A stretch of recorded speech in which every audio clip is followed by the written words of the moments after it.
So now that I've got you operating out of the wise part of your mind, you might be asking yourself, well, how else can I get the most from this course? How else can I benefit and where can I gain more insights? Well, I just want to point you in a couple of directions here. First things first, I'm going to ask you and invite you to join our Practice Makes Permanent Facebook group. This is a fantastic online community of, I think, around about 25 or 26,000 people right now who are actually in the same or a very similar situation as yourself. They've perhaps enrolled on this course or one of our other Ecology certified training courses. And this is where people from all around the world, from all different backgrounds, all different levels and depths of experience, some who are just new beginners studying the cognitive psychologies, to those who've been practicing for 20 or 30 years, who just take a course like this for a simple refresher. And they're all conversing and interacting with each other in one place. We're going to invite you to join the community because any questions that you have about any of the ideas that are discussed throughout this course, simply share your questions with the group. The community love it. All right. So if you have any really complex, any really challenging questions, all right, about how to apply any of these ideas that are shared throughout the course to yourself, or in the context of a helping, coaching, therapeutic relationship, ask away, all right, and benefit from the wealth of wisdom of our Practice Makes Permanent community group. Download resources and workbooks. Now, I've already presented you with two so far. The Wise Mind Model workbook in the last clip, and there was the course journal, the learning log. So every single one of the slides that you'll see behind the screen here, you'll find in the course journal, just to jog your memory in case you want to take any notes. Now, what most people do is they go old school and they print it off, all right, to jot down any ideas, any aha moments, any realizations, or any thoughts that you want to ponder over or consider at some later stage, because the insights I'm hoping are going to be coming quite hard and fast, especially as we progress through the latter sections of the course. Practice, practice, practice. There aren't really too many ideas or processes that I'll present you with throughout the course that you're not going to be able to build into your own life right away. In fact, I'm going to very much urge you to do so, because it's not in taking courses like this or reading books that gets us competent in life. It's only when we practice that we're learning that we tend to gain deeper insights and ultimately grow in competence. As a cognitive behavioural therapist, people don't care how much you know until they know what it is that you're actually able to help them through, which is going to be spawned from your competence, not from your intellect or your smarts. And this course is the Ecology Certified CBT Practitioner course, which means that upon completion of this training, you'll be able to access your ecology certificate, and you'll also be able to apply to join Ecology as a professional member if you so choose to. If you do fancy becoming a cognitive behavioural therapist or a coach or a professional helper in some form moving forward in the future. But we'll present you with lots more information towards the end of the training on how you can go about doing that. But for here, let's just look at what CBT is. Because once we know what CBT is, you're going to hopefully then understand the framework that I'm going to be operating out of throughout the rest of the course to help you best manage your expectations.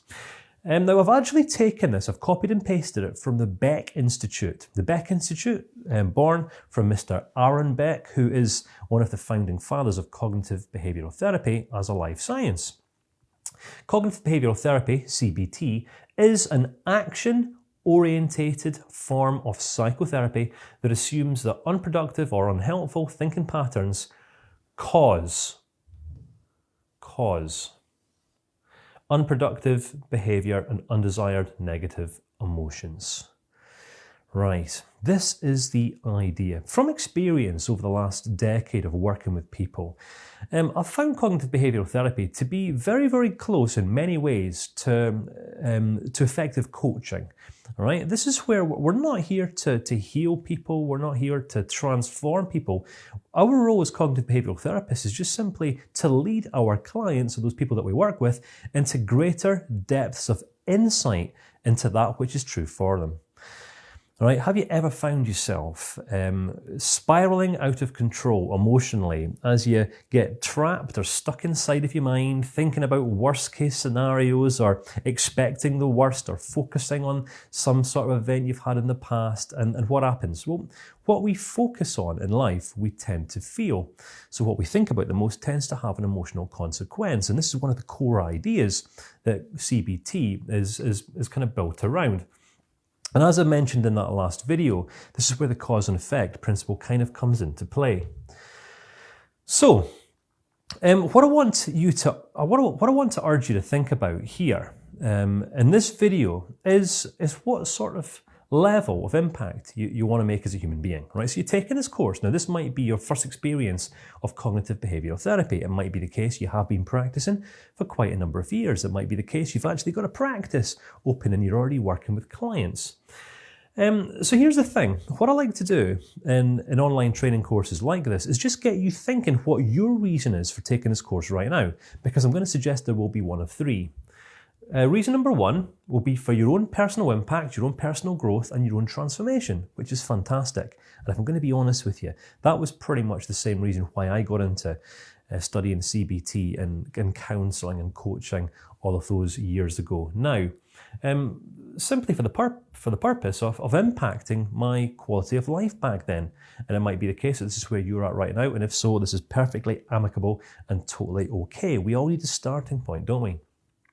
Or it might be the case that your goal is to, change what you're currently doing for a living, change your career. It might be the case that you're seriously thinking about becoming some sort of helping practitioner, helping professional, an ecologist even, or a CBT practitioner moving forward. And your goal is to impact and influence other people.